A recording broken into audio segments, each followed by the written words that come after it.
Like most people who teach guitar online, I spend a lot of time on YouTube and social media in general. And I'm always looking to see what other people are doing.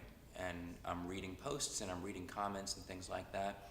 So the other day I was going down a comment thread in a Facebook group, and I thought to myself, you know, guitar players say a lot of really stupid things.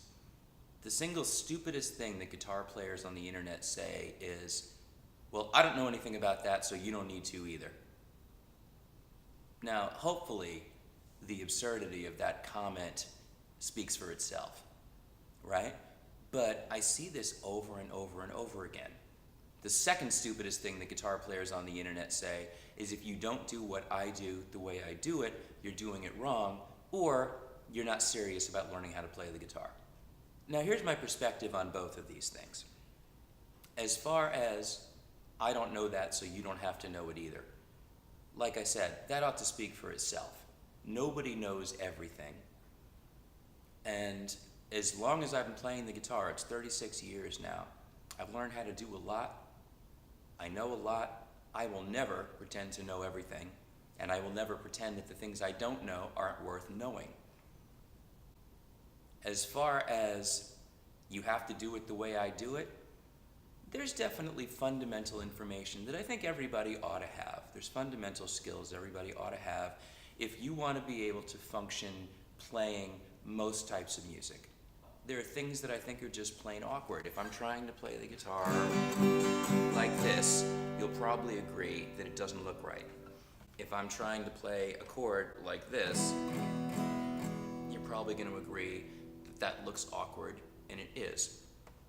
But in terms of fundamentals of technique, like a great big thing I see people arguing over all the time is where the thumb should be.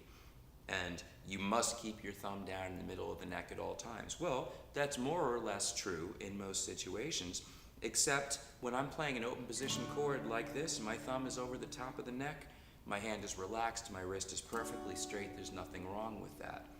If I want to play something that requires a reach, I absolutely have to drop. If I'm holding the instrument more like this, my hand is dropped, and my thumb is down already. And if I'm playing single notes, if I'm playing in a jazz style or a classical style, it makes perfect sense. If I'm trying to drive a rhythm, then this is just not satisfying. So something that some people would treat as an absolute, your thumb must be in this place, is actually a variable, because it depends on what you're trying to do. And this is really the big idea here. Yes, there are basic things you should know. Yes, there are foundations to good technique. But at the same time, number one, look at all the players that you admire. A lot of them might be completely unschooled. A lot of them might only know how to do the one thing that you know them for. Then there are other great players that can do all kinds of things. There's a difference between someone that learns how to play to be a professional musician and someone that's a creative artist that learns how to play to express themselves.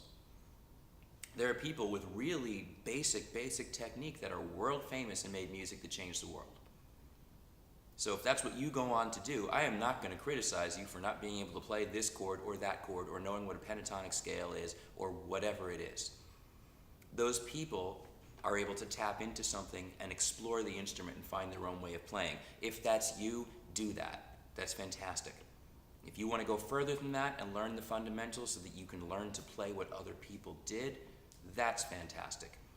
Just understand what your goals are.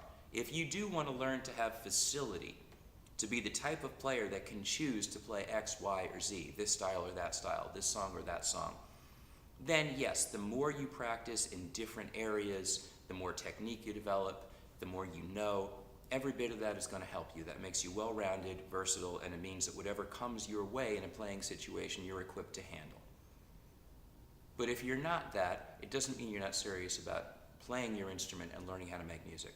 The bottom line is this. What's important is that you play, that you recognize what you do and don't know how to do, that you make the effort to always learn more, get better, take everything you hear with a grain of salt, including this. I'll see you next time.